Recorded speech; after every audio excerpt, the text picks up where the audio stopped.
इंतजामों का नहीं कोई नामो निशान। केंद्र सरकार भी अपनी प्रयास कर रही है, राज्य सरकार की प्रयास कर रही है, लेकिन जो दिक्कत आई वो दिक्कत ये आ गई कि जो जितना भी ऑक्सीजन था उसको पूरा का पूरा अधिग्रहण केंद्र की सरकार द्वारा कर लिया गया। लोगों के बीच में एक भरोसा और मनोबल पैदा करना चाहिए था, उसके बजाय देश को कमजोर करने की, अराजकता फैलाने की कोशिश की है। सत्ता ने जनता को सताया।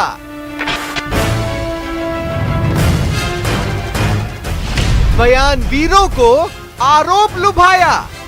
ये चाहिए भारत सरकार को कि जब इतना बड़ा काम उन्होंने हाथ में लिया है तो कम से कम वैक्सीन की डोज तो टाइमली हमें पहुंचाए। कांग्रेस ने तय कर रखा है कि कोरोना के कंधे पर बैठकर सियासत करेंगे।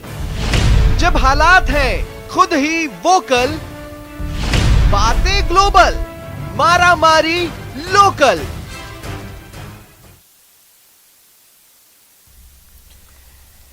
कहते हैं रोम जल रहा था, नीरो बंसी बजा रहा था। हमारे नीरो बंसी तो नहीं बजा रहे, फिर देश जल क्यों रहा है? नमस्कार, आप देख रहे हैं प्राइम डिबेट। आपके साथ मैं हूं स्वप्निल। आज देश सुलग रहा है भीतर ही भीतर। हमने इतना लाचार खुद को कभी भी महसूस नहीं किया होगा जितना आज कर रहे हैं। आज देश में उबाल है और बहस में आज इसी उबाल का सवाल है, क्योंकि जिंदगी और मौत के बीच टॉस में चित भी मेरी पट भी मेरी नहीं हो सकती। पहले प्राइम डिबेट के प्राइम सवाल। हर राजनीतिक दल यह साबित करने पर तुला है कि वो ही हमारा रहनुमा है, लेकिन सवाल यह है कि अगर आप ही रहनुमा हैं, आप ये चाहते हैं हम विश्वास कर लें, तो कैसे करें? कैसे करें ये भरोसा कि आप ही हमारे रहनुमा हैं? सवाल नंबर 2, सभी का कहना है हमने तैयारी की, लेकिन अगर तैयारी थी तैयारी, फिर क्यों ये विपदा भारी? क्यों संसाधनों की कमी से हमें जूझना पड़ रहा है? सवाल नंबर 3, कुछ राज्यों के हाईकोर्ट्स और सुप्रीम कोर्ट, वहीं से उम्मीद की किरण हर बार इस जंग में नजर आती है। तो क्या कोर्ट ही इस देश की आखिरी उम्मीद है? सरकारों से उम्मीद करना छोड़ दें? ये वो सवाल है जिन्हें खंगालने की हम कोशिश करेंगे। मेरे साथ जो गेस्ट पैनल जुड़ रहा है, मैं आपको इंट्रोड्यूस करवा देता हूं। स्वर्णिम चतुर्वेदी जी कांग्रेस नेता हैं, रामलाल शर्मा जी बीजेपी नेता हैं, धीरज भटनागर जी वरिष्ठ पत्रकार हैं। आप सभी का स्वागत है न्यूज 18 राजस्थान पर। रामलाल जी, आपसे देखिए, मैं शुरुआत में आपको और स्वर्णिम जी को दोनों को 1-1 मिनट दे रहा हूं और सवाल मेरा आप दोनों से कॉमन है। रामलाल जी, आप शुरुआत कीजिएगा। कोरोना से एक ना एक दिन तो भारत जीतेगा, तब हम उस जीत का क्या मनाएंगे? जयंती, बरसी, ये जंग किस कीमत पर हम जीतने वाले हैं? रामलाल जी, 1 मिनट आपके पास। देखिए स्वप्ना जी, ये बात बिल्कुल सही है कि वर्तमान के जो हालात है वो हालात बहुत खराब है। इनको कोई भी अस्वीकार नहीं कर सकता। अब यदि हम इनकी कमी खामी के अंदर जाएंगे कि किसकी कमीज सफेद है, किसकी कमीज मेली है, तो उसके अंदर समय जाया करने से कोई फायदा नहीं है। लेकिन इन हालातों को हम कैसे सुधार सकते हैं? हालातों को सुधारने के लिए पूरी मेहनत और परिश्रम करने की आवश्यकता है। और जो हालात अब बने हुए हैं, सरकारी आंकड़े चाहे कुछ भी कहे, लेकिन हालात अब शहरों को छोड़कर ग्रामीण क्षेत्र के अंदर भी हालात बिगड़ना शुरू हो चुके हैं। निश्चित रूप से आने वाले समय के अंदर इतिहास हमसे इस बात को पूछेगा कि आपने वक्त रहते ही अगर व्यवस्था माकूल कर ली होती तो मेरे ख्याल से ये दृश्य नहीं बनते। लेकिन आज जो परिस्थिति हम सबके सामने है, वो जिस तरीके से राज्य सरकार ने कहा कि हम अनुशासन का लॉकडाउन लगाएंगे, उससे भी फायदा नहीं हुआ। फिर कहा कि हम रेड अलर्ट लॉकडाउन लगाएंगे, उससे भी फायदा नहीं हुआ। फिर उन्होंने कहा कि हम सख्त लॉकडाउन लगाएंगे। आज भी हालात ये है स्वप्न जी कि इन सख्त लॉकडाउन के अंदर भी जनता सड़कों के ऊपर है, वो नहीं मान रही है। ठीक है रामलाल जी, अब 1 मिनट मुझे स्वर्णिम जी को भी देना है। स्वर्णिम जी, मैं आपसे भी जानना चाहता हूं।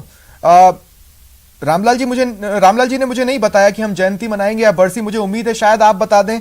कोरोना से भारत जीतेगा तो राजस्थान भी जीतेगा, तो राजस्थान क्या बनाएगा?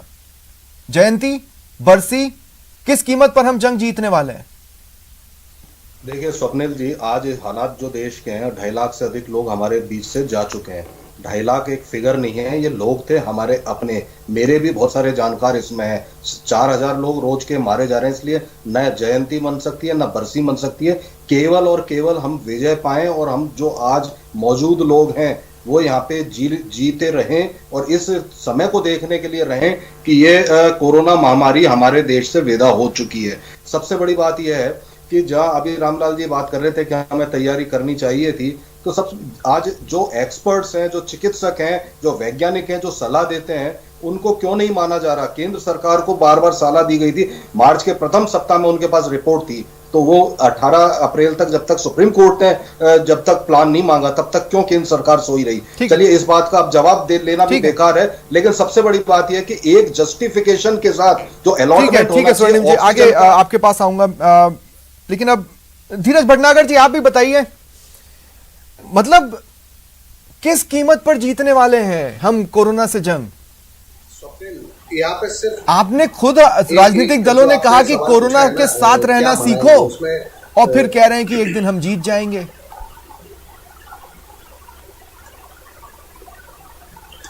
नहीं, ना हम इसकी जयंती मना पाएंगे, ना बरसी मना पाएंगे। यहाँ पे नीरज जी ने बहुत अच्छा, जो बहुत दिन पहले गीत लिखा था, उसमें 4 लाइनें जो थी ना कि नीर नैन में भरे और कर कफन खड़े मजार देखते रहे। बस हम यही करेंगे 1 साल बाद भी और 2 साल बाद भी, क्योंकि हमारे जिस तरीके की अभी की स्थिति है, एक तो अभी जैसे हमारे मेरे परम मित्र हैं पुराने बहुत, रामलाल जी, उन्होंने कहा कि अब आरोप प्रत्यारोप से कोई फर्क नहीं पड़ने वाला, लेकिन अगर हम अपनी गलतियों को नहीं देखेंगे तो सुधारने के लिए हम करेंगे क्या?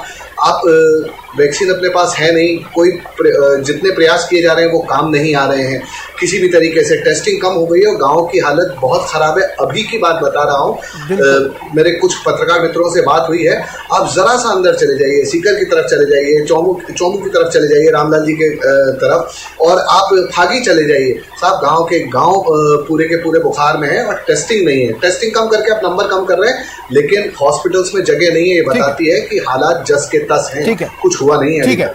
ठीक है, चलिए अब डिबेट ओपन है। रामलाल जी, मैं आपके पास आ रहा हूं। आपने कितनी आसानी से कह दिया कि देखिए कमियां निकालने का कोई फायदा नहीं है, नहीं निकाला जाना चाहिए, लेकिन बीजेपी के जिस चेहरे से जो भी शब्द निकल रहे हैं वो सिर्फ कमियां निकालने वाले हो रहे हैं। मैं बोल रहा हूं कि केंद्र सरकार अपनी जिम्मेदारी पूरी तरह कैसे निभा रही है? जब यूनियन मिनिस्टर सदानंद गौड़ा ये कहते हैं कि क्या वैक्सीन की कमी है, इसके लिए हम फांसी पर लटक जाएं, तो इसका मतलब हम आपकी तरफ न देखें, तो हम किसकी तरफ देखें सर? हम किसी की तरफ तो देखेंगे ना सर। कौन मरना चाहता है देश में? देखिए स्वप्निल जी, जब भारत सरकार ने वैक्सीनेशन का प्रोग्राम शुरू किया गया और उसके अंदर कहा कि पहले हम फ्रंट लाइन के जो वर्कर है उनको हम वैक्सीन लगाएंगे, फिर कहा कि हम 45 से ऊपर एज वाले हैं उनको लगाएंगे, तब तक सामान्य स्थितियों के अंदर चल रहे थे। और मैं स्पष्ट बोल रहा हूं, मैं असत्य वाचन नहीं कर रहा। मैं जिला कलेक्टर के पास बैठा था जब ये मार्च का महीना था, तो उन्होंने कहा कि साहब आप हमारा सपोर्ट करो। तो मैंने कहा सपोर्ट किस बात का? साहब वैक्सीनेशन के अभियान के अंदर 8 से 10% की प्रोग्रेस है, प्रोग्रेस बहुत कम है, तो इसके अंदर आप हमारा सहयोग करें। ये बात बिल्कुल सत्य है। सुरवर्ण जी इस बात को स्वीकार करेंगे कि हाँ, स्टार्टिंग के अंदर वैक्सीनेशन के प्रति लोगों का रुझान नहीं था, लेकिन जैसे जैसे इस महामारी ने हम सबको आगोश में लेना शुरू किया, अब लोगों को डर मन में बैठा है, और आज वैक्सीनेशन के लिए हर आदमी उस सेंटर के ऊपर जाके खड़ा हो रहा है कि नहीं, सबसे पहले वैक्सीन मुझे लगाओ। नहीं, पर अगर बीजेपी हमको ये कह देगी कि हमारे पास वैक्सीन कम है तो क्या हम फांसी पर लटक जाएं, तो इस जवाब की उम्मीद कौन करता है सर? इसकी जगह अगर वो प्लानिंग बता देते कि भारत सरकार ये करने वाली है, तो हम एक उम्मीद की किरण देख ले। हम क्या देख रहे हैं? अंधकार। एक कोई कर नहीं सकता कि एक राज्य को वैक्सीन पूरी दे, दूसरे राज्य को वैक्सीन बिल्कुल ना दे।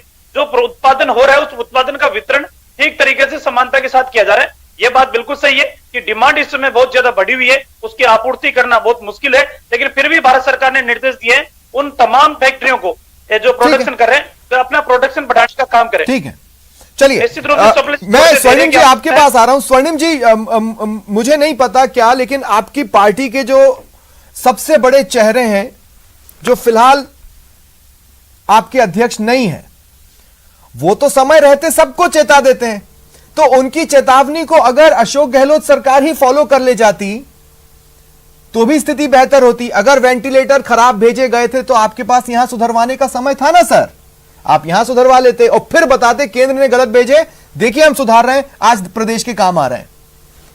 देखिए स्वप्निल जी, इसमें एक भ्रांति है जिसको मैं क्लियर करना चाहता हूं। वास्तविकता यह है कि जो वेंटिलेटर आए थे वो खराब थे, और जब खराब थे तो उसकी हमने सूचना दी, क्योंकि जिसने आपूर्ति की, उसके बाद आपने क्या किया? मेरी बात तो सुने, मेरी बात सुने। नहीं, उसके बाद आपने क्या किया स्वर्णिम जी? कंपनी ने बनाए हैं, मैं यही कह रहा हूं, जिस कंपनी ने बनाए हैं वही ठीक करेगी, और उसके लिए हमने बार बार केंद्र सरकार को चेताया। भाई तैयारी क्या होती है? देखिए स्वर्णिम जी, जब आप कह रहे हैं कि आज ऑक्सीजन प्लांट लगाएंगे, जब आप निजी अस्पतालों को कह रहे हैं ऑक्सीजन प्लांट लगाओ, ये उस पीरियड में होना चाहिए था ना, जिस पीरियड में राहुल गांधी जी ने चेताया था और हम सबको जाग जाना चाहिए था। देखिए स्वप्निल जी, जब हमारी केंद्र सरकार ने, जो देश की सरकार है, उसने तो कोरोना को विदा कर दिया था, कि प्रधानमंत्री जी ने भी और चिकित्सा मंत्री जी ने भी, लेकिन आज इस कोरोना महामारी में सुनिए, मैं कह रहा हूं 5 गुना तक हमारी जो फैसिलिटी चाहिए थी, इंफ्रास्ट्रक्चर चाहिए था, वो उसके बावजूद आज इस भयावहता में भी हम लोग जो है कोरोना से इसका प्रबंधन करने में, लोगों को बचाने में कामयाब है। राजस्थान में कामयाब है सर? एक समस्या, मौत का आंकड़ा कहां गिर रहा है? एक समस्या है, मैं आपको बता रहा हूं, कौन बच रहा है? मैं एक चीज मैं बताना चाहता हूं, सिर्फ एक कमी है, वो कमी यह है कि जो भी चीजें केंद्र ने अपने हाथ में ले रखी हैं, ऑक्सीजन अरे सर, मैं आपसे कह रहा हूं, आज जब आप आगे बढ़कर ऑक्सीजन प्लांट्स लगवा रहे हैं, तब वो चेतावनी उस समय क्यों नहीं आपने कर लिया, जनवरी फरवरी में? सिंपल सा सवाल है मेरा। देखिए उस वक्त ये इतनी भयावहता तो होगी, इसका अंदाजा तो आप अनुमान नहीं लगा पाए, ठीक वैसे ही जैसे बीजेपी अनुमान नहीं लगा पाई। यही तो दिक्कत है इस वक्त। धीरज भटनागर जी, सबसे बड़ी प्रॉब्लम यह है कि कोई अनुमान लगा नहीं पाया, सब इस भरोसे पे चले गए कि आने वाले समय में चीजें सुधरेंगी, और ऐसे चेतावनी देने के लिए बोलते रहे दूसरी लहर हो सकती है, दूसरी लहर हो सकती है, और हुआ क्या? उस पीरियड को हमने खो दिया।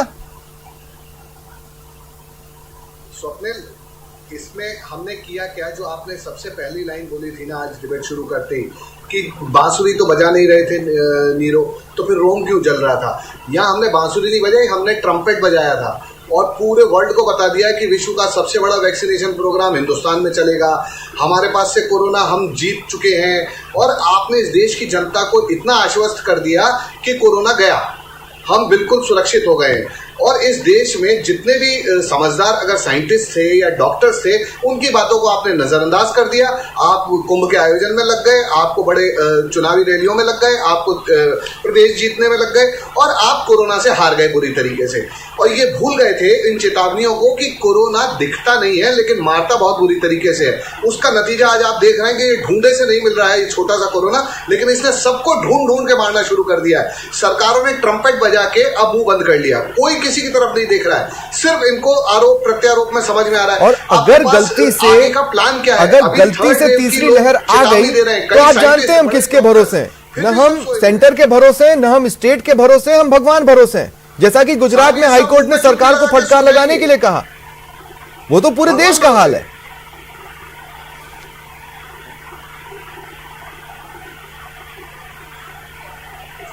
स्वप्निल, ये समस्या यही आ रही है क्योंकि हम अभी भी करेक्टिव मेजर्स नहीं ले रहे हैं। हमने एक झटके में हम यूथ को लुभाने के लिए बोल देते हैं 18 से 45 में वैक्सीन लगा देंगे। राजस्थान में पिछले 2 दिन से वैक्सीन ही नहीं है, एक भी, सारे सेंटर्स आपने खत्म कर दिए।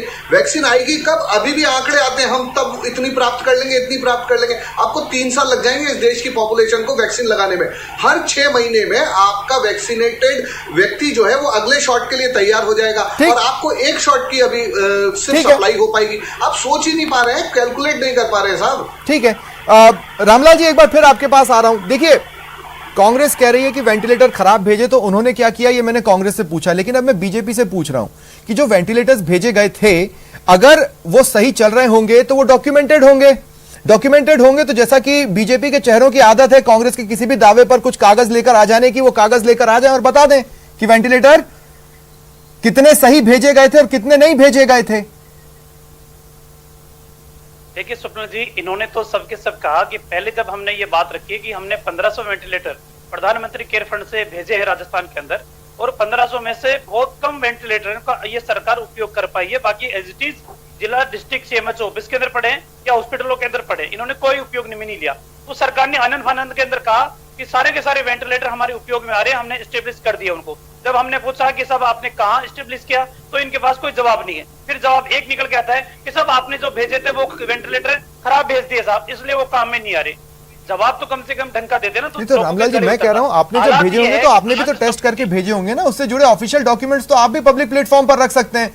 सरकारी काम कैसे होता है, खासकर केंद्र सरकार का, प्रदेश सरकार का, मैंने बहुत अच्छे से देखा है, एक एक चीज को डॉक्यूमेंटेड रखा जाता है। दिखाइए ना वो रजिस्ट्री जो आपके सेंट्रल मिनिस्टर्स लेकर आते हैं समय समय पर। ये देखिए वैक्सीन के कागज राजस्थान की सरकार को दिए हैं भारत सरकार ने प्रधानमंत्री केयर फंड से, लेकिन इन्होंने कोई उपयोग नहीं किया। अब दूसरी बात मैं कर रहा हूं स्वप्निल जी, दूसरी बात मैं कर रहा हूं, और वो बात हकीकत प्रैक्टिकल है।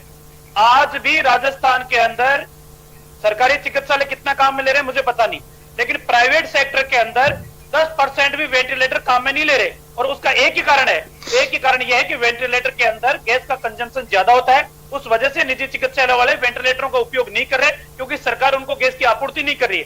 भारत सरकार इनको गैस देने के लिए तैयार है, लेकिन इनके पास टैंकर नहीं है उनको। ये आप लोगों को बहुत अच्छी चीज पे ले आए रामलाल जी। अभी आपने जो पॉइंट किया ना, जो दूसरा पॉइंट आपने अपने मन से जोड़ा है, उसी से जुड़ा सवाल है मेरा। खुद आपके सब कद्दावर चेहरों में शुमार पीपी चौधरी जी ट्वीट करके बताते हैं कि राजस्थान सरकार संसाधनों की कमी के चलते ऑक्सीजन का कोटा जो कि सांसदों ने बढ़वाया उसे लेकर लाने में असफल रहे, तो सेंटर भेज देता। सेंटर के पास तो संसाधन थे। अगर राजस्थान में सच में तकलीफें बहुत ज्यादा है, जिसको देखकर आपका दिल दुखता है, तो आप भेज देते। सर, किसने रोका था आपको भेजने से? आपके पास भी संसाधन है।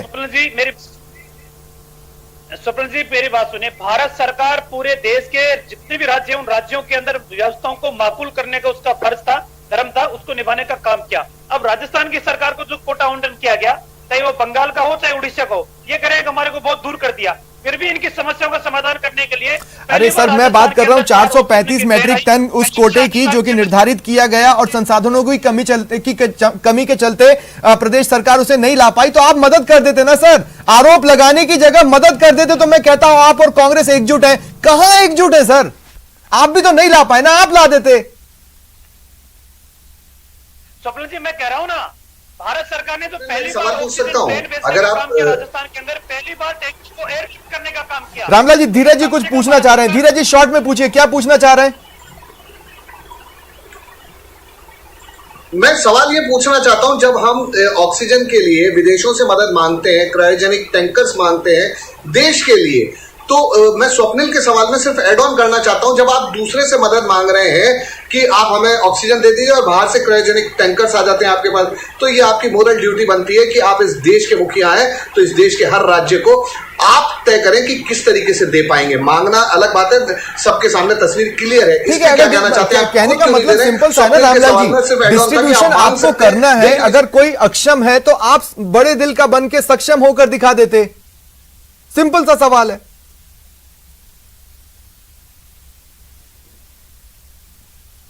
रामलाल जी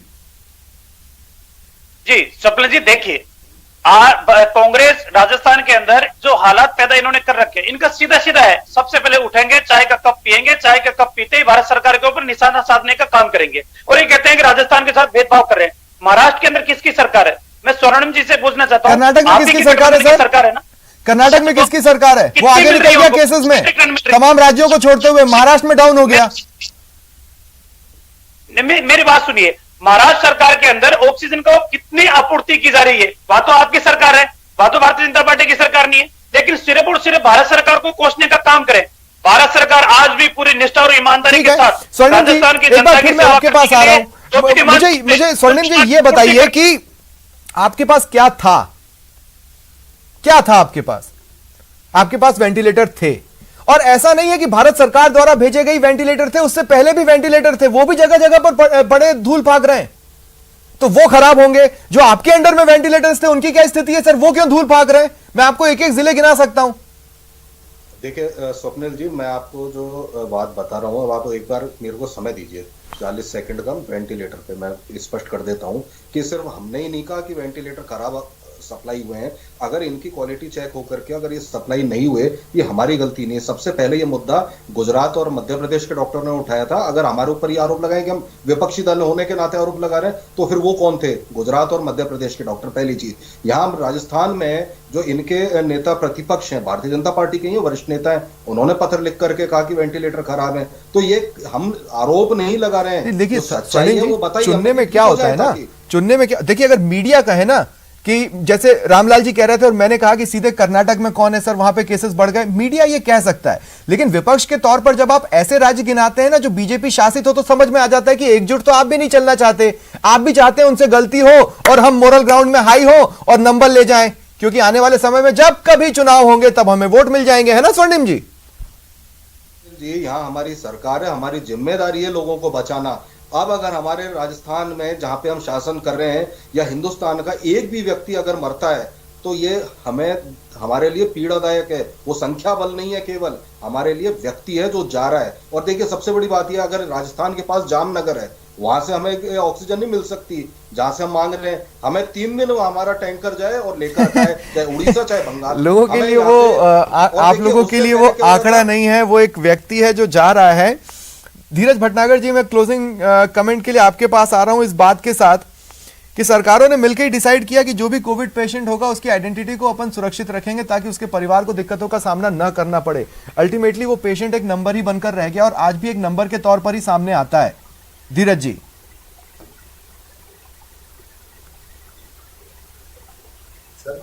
और ये आंकड़ों में इजाफा हो रहा है और सरकार उस आंकड़ों को कम करने की तैयारी कर रही है, लेकिन जो वो व्यक्ति है जिस इस पूरे दौर से गुजरा है ना, उसकी पीड़ा को ये कभी समझ नहीं पाएंगे, कोई उसको सहायता नहीं कर पा रहा। मेरा तो एक ही रिक्वेस्ट है इन सबसे कि प्लीज़ किसी कॉन्क्रीट उस पर चले आइए, आरोप प्रत्यारोप मत करिए और जनता को बचाने के लिए कोई भी झूठे दिलासे, झूठे वादे मत करिए कि ऐसा कुछ हो जाएगा।